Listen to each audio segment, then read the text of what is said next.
भारतातले इस्रायलचे राजदूत आज पत्रकार परिषद घेणार आहेत। सकाळी 11 वाजता ही पत्रकार परिषद असणार आहे। तर भारतात असलेले इस्रायलचे राजदूत आज ही पत्रकार परिषद घेणार आहेत।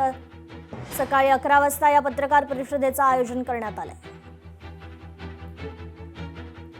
एलपीजी ग्राहकांना सरकारने झटका दिलाय।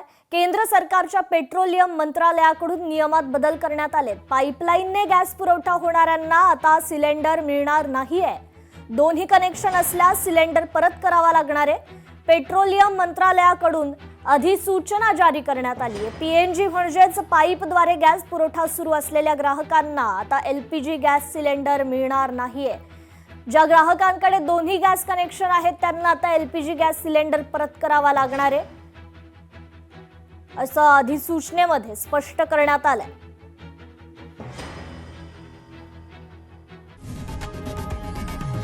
लोकशाही मराठी ऐका, पहा, जागरूक रहा।